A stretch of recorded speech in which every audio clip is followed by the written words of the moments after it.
G'day YouTube, my name's Lance. Welcome to Bundy Bear's Shed. Well, the weather report. Look, it's still hot and humid.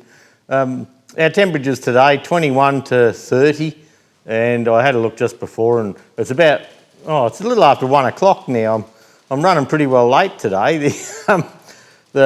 We went away out to Mergen over the weekend and so Saturday morning we packed up and went out to stay at my friend Mick's place, and Mick and Margaret out at Mergen, and they used to be our neighbours when we lived out there, and lifelong friends. The girls got together when the kids were little and they've become friends and they've been friends ever since.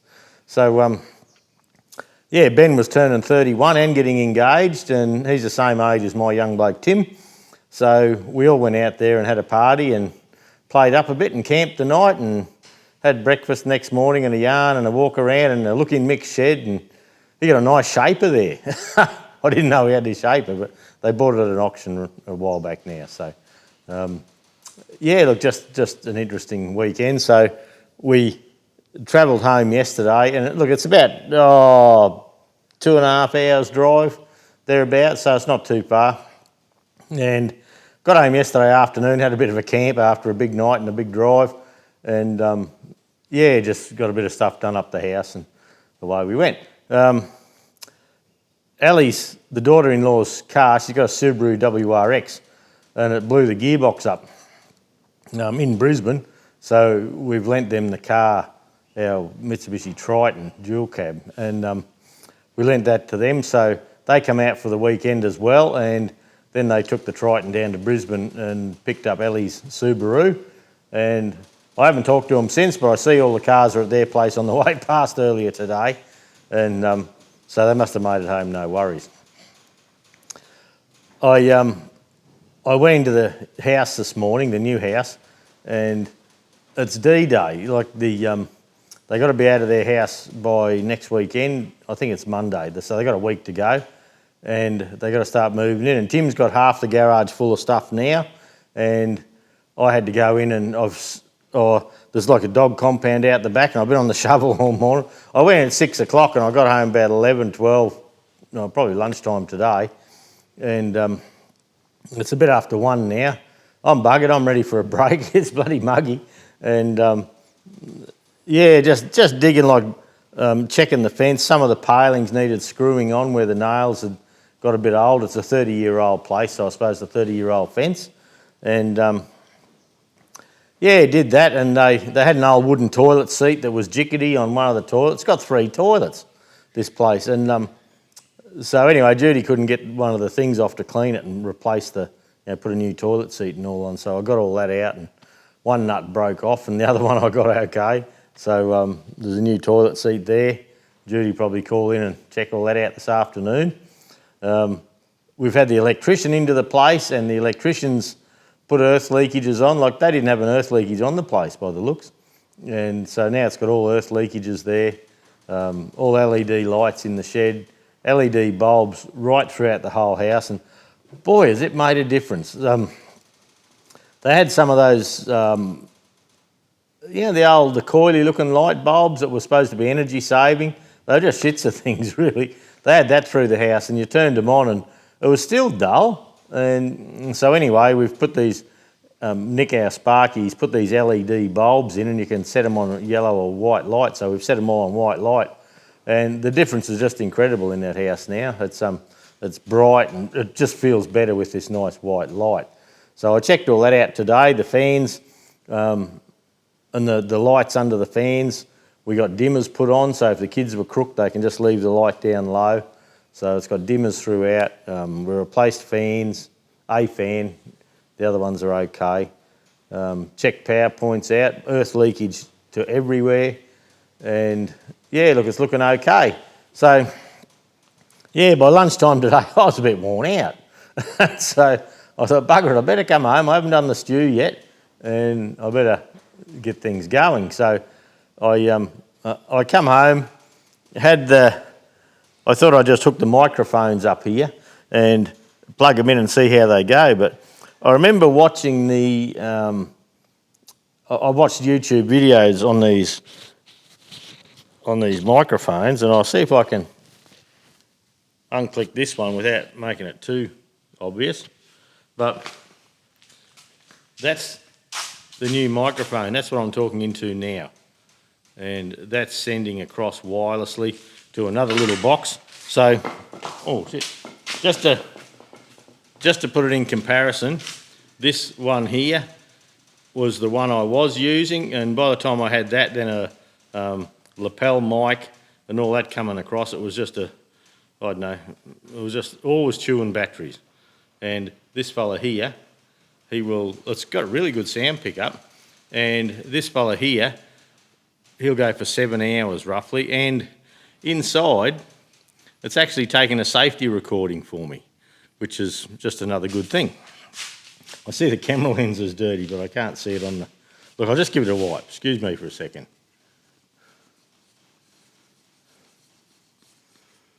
Oh, that looks better. What sort of show you running here, Lance? So, I'll just pop that microphone back.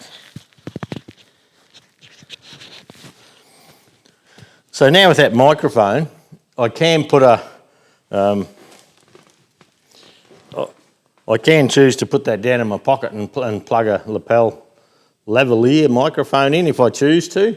And I've just been doing a few tests here now with what it's doing, and I come up the back to hook the microphones up, and I forgot before you use it, you've got to download an app on your laptop, then the settings on your laptop where you can actually choose, because there's 2 microphones come with it, if I'm having an interview and I have one and you have one and we're talking away, it'll bring my voice in on the left track and yours on the right, say. But unless you set it up properly, the sound from this microphone will only come in on one ear. So I had to go and mix that up so it comes in. It's the exact same soundtrack, but it comes in, it's a combined soundtrack, and it comes in on the left and right equally. So it just sounds better on camera. And so there's been a young bloke over the back riding around on motorbikes, and just as I've been starting the stew, and for some reason his motorbike, even though it's not annoying or loud to the ear, it really comes through the mics here, and it just must be that right frequency or something. It really belts out. So I've been playing with the settings here. So I've got this little microphone here where it goes in here. So it goes across to this little bloke there. So that's the other half of it.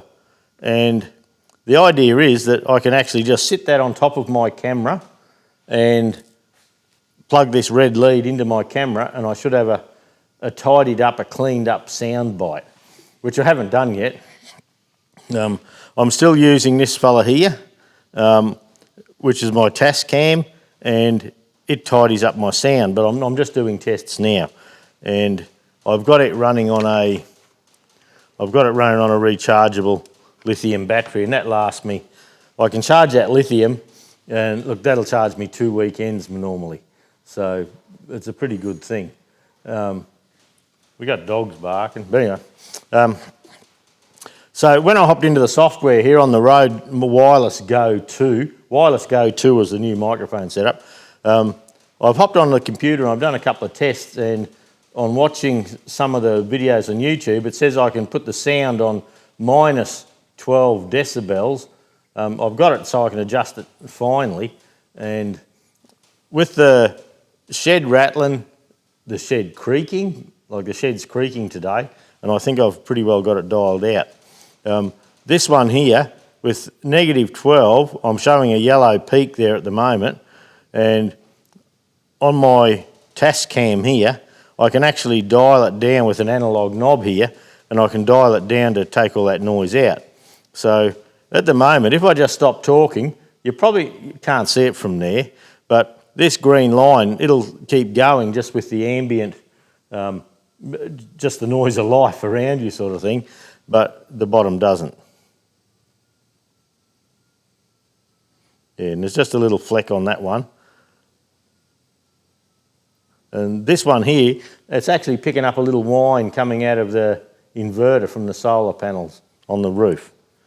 So I think I've cleaned the sound up. I What you got to look out for is you can quieten things down, but then you quieten them down too much, and then they watch everyone's video, and then they watch mine, and they got to, it's either boom out too loud or really quiet. You got to turn it right up. So on this fella here, there's a little pointer, which is about 3/4 along the way, and I try and stick with that. And at the moment, so this is the first video with it, so it might be a total balls up. Who knows? But yeah, we'll just see how it goes and learn as we go. But the advantage of this setup here is I can actually run this little fella on a lithium battery like that. And if this one here starts to go flat, I think I've done 5 or 6 hours with it, I can plug the other one in and it'll just take over and give me another 7 hours while this is charging. So normally I buy batteries 50 at a time just to get it cheaply. So I think I'm out of that. We'll see, but it seems to be a good thing. Other people use them, and I think even Adam Booth, A-Bomb 79, I watch, he films with a GoPro Hero 9, and he's been having a bit of sound trouble with the jack or something on it. So I haven't tried, and I will try this. If I can get this little setup to work here on a GoPro with a media mod on it, well, that means instead of having the camera over there and the sound here and all this setup, if I can get it in, it'll be good. The shed's really creaking. I'll just be quiet for a sec.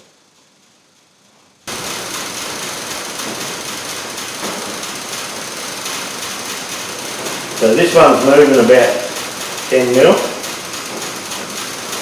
The bottom one here is not moving at all. So, and it's quite a good creak.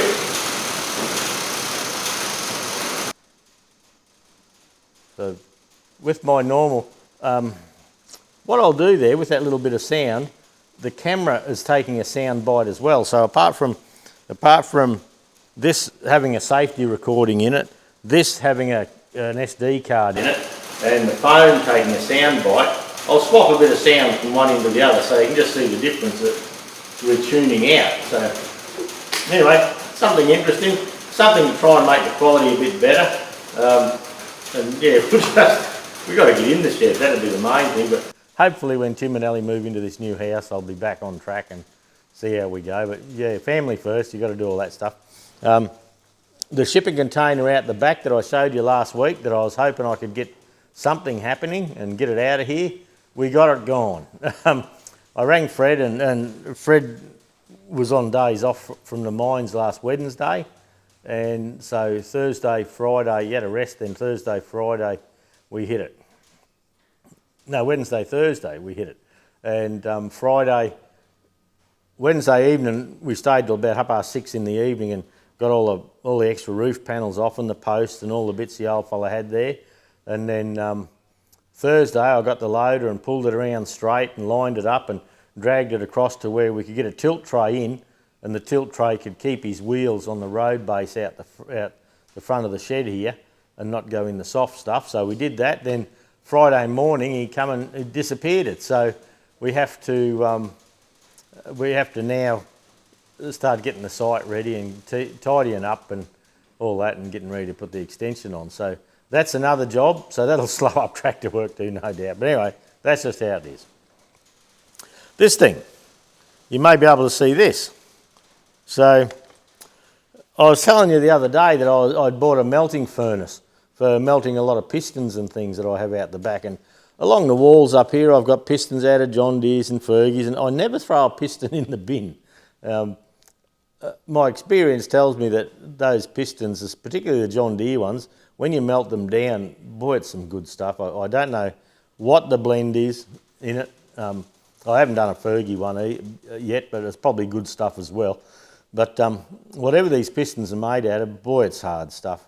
Like you can get a John Deere piston and smack the end of it, the skirt with a hammer, and they really don't want to break. And you know, it's probably 5 mil thick or something like that. So, so I'm looking forward to cranking this girl up. It's got a gas valve here and a choke, and the reason it's sitting there like that at the moment is it comes with this this insulating wool all around it, like a foam thing, and it's a heat protecting agent on its own, and it looks like It looks like a pink bat, but just white. You know, it's a fiberglassy looking sort of stuff, but what it is, I don't know.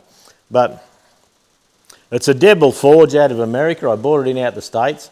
And this here, the grey colour, or browny colour up there, that's, it's a fibrous cement, refractory cement. Yeah, refractory coating rigidizer for ceramic fibre blanket. So what's inside there is a ceramic fibre blanket all the way around, and they say you get a lot longer life out of that ceramic blanket if you put this refractory coating rigidizer on it. So that's what I've just finished doing before filming, and probably I've got to let that dry now, and I probably won't have a chance to touch it till next weekend, but the idea now is to let that dry, then I can put a small fire in there, and over the next week or so we'll just have a couple of little burns and we'll try and set it all. And I've got a crucible to sort of just put a bit of heat into and let it cool, and we can bring it up to red hot, then let it cool again. And if you watch Harold, Amateur Redneck Workshop, ARW, he does a bit of pouring from time to time. Myford Boy, he does a lot of pouring from time to time. Something I've always been interested in. I've done a little of it, and yeah, I've probably got some samples I can show you of stuff we've done. And yeah, just, I don't know, just something. I want to get rid of these pistons all around the walls everywhere and put it into usable ingots of some sort.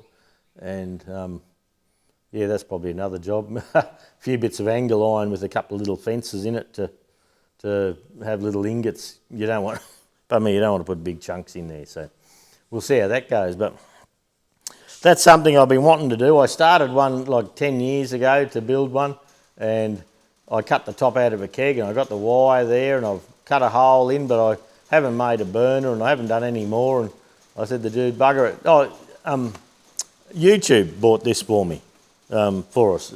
Some of the YouTube gives us a few bob, and for putting ads and things on. So whatever money comes in from YouTube, I try and keep putting back into YouTube, into the channel, to keep it interesting and just build up the shed. So the other thing that we've been working on, and we're just working in the plan stage at the moment, is at the moment it's hot in here. Like I'm sweating away at 30 degrees. The shed's creaking, even though I do think I've dialed a lot of the shed creak out, the noises. But Jude and I have been having a chat about what we can do with it, and with this new extension outside, some of the tractors up this end that have got to come in can go out there. Yeah, they're going to be restored one day or wrecked or something. They'll be dealt with in one way or another.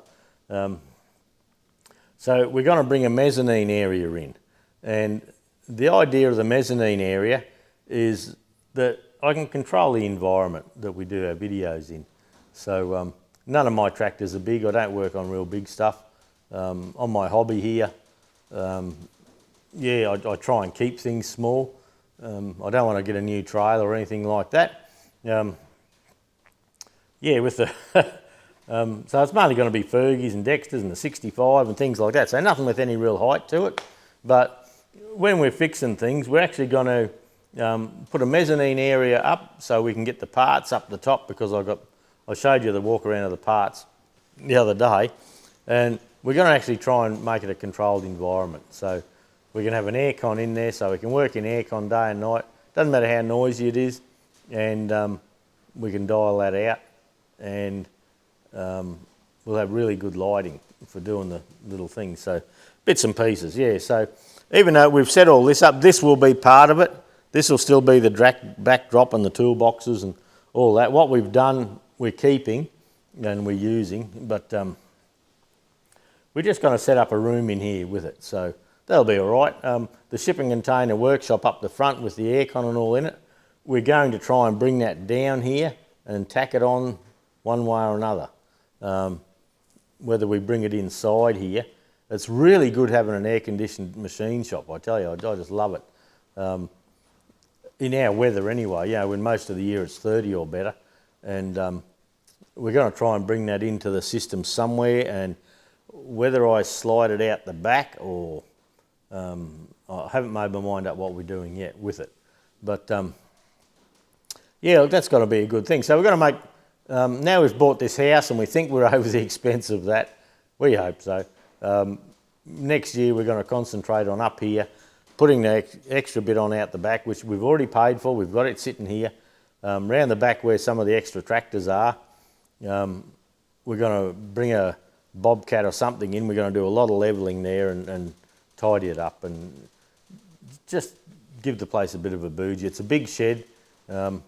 We can add a heap of floor space by going up and little items there. So instead of 8-foot ceilings, I'll probably go 9 foot, which is 2.7 metres, and being 4.8 metres to the gutter, right over the other edge, it'll still be, well, at 4.8, that's 2 times 2.4, which is 8 foot, but right over the side there, it'll be a 7-foot ceiling up on the second story, but in the middle it'll be over 8 foot, so because of the peak in the roof. So that's planned. We're working on that. We're going to have a roller door in it so we can bring stuff in and out, and probably the forklift in and out. And so, and where we have concrete here now, we're going to try and seal the dust out, because we do have a lot of dust worries in a big farm shed. So we'll see. But anyway, look, I'll go handheld. I'll just go and show you where we took the container out and the job we've got there. And yeah, that'll do for this week. I haven't got much to show you. I have not been in the shed. I'm up the shed making a little bracket for the dog gate at the new house.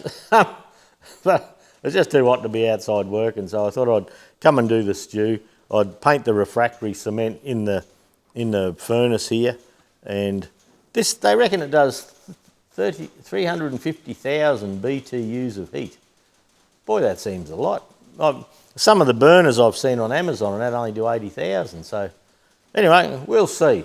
I don't want to build bloody, I suppose it wouldn't be bad, cast iron flywheels for little motors. But anyway, look, it's probably far beyond me. But yeah, if we can just melt down these pistons and have a bit of fun with casting. I have got I remember one time I cast a Cyclops bracket for a Fergie, for the single headlight. I'll see if I can find it. I've got it here somewhere. I haven't used it and I haven't chucked it away either. So I'll have a aluminium cast one of them that I did one time. Yeah, there's other stuff we can play with it.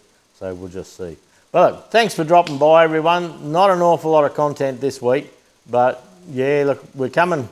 Next weekend I'll probably be helping do the shift and things like that, but we've climbed a hill and it won't be long and we're down the other side. We're working through Christmas. We're going to try and do short days through Christmas in at the shop there, where normally we shut, but Judy and I'd go in and work, and you're doing 60, 70 parcels a day, and that's not a holiday. So we're going to try and sort. Oh, well, Nicole and Alan are coming in. Ross is having a break. And so, yeah, we're downhill till Christmas time now. And I think after this week, this next coming weekend, Tim and Ellie are moving, so hopefully we can get in there. Boy, that shed's noisy. I'll just see. That'll be a good sound bite to let you know what comes out of the sound. And yeah, it's only a week till Christmas, so I've got a list of jobs a mile long for Christmas. We're only having 4 days work, 4 days off. We're going to Tim and Ellie's for Christmas lunch, then we're having Christmas, another one here because we get the kids then, the grandkids, for Boxing Day. And then there's 2 days off. We work 3 and have 3 off for New Year's Eve. So hopefully I'll get something done. We'll see. But look, thanks for dropping by, everyone. Yeah, stay fit and healthy. The Queensland border's now opened up, so everyone can come and visit. And we'll catch you all next week, eh? Well, this will be a windy old thing, but anyway, this is where the shipping container was. That roof and frame's mine, but all the poly pipe was the old fellas, and we've got a road base frame there. The container was up on these boards, so we've got to go through and clean all that up. So that whole site gets cleaned now, and yeah, we'll just see how we go with it. But yeah, a lot A lot of mess. That'll take a weekend or so to clean up and level the site. Then I've got to dig some holes, but find a place to put all this junk. So all that big white stormwater pipe was the old fellas. So yeah, I've got to deal with a lot of stuff. And we may even run a drain from that corner there right the way down, then down past the loading ramp here, just to get the water where that IBC tank is there. Water pools there at the moment, and you can see it's a little bit higher through here. So we've got a bit of levelling to do there. But anyway, never a dull moment in Bundy Bear's shed.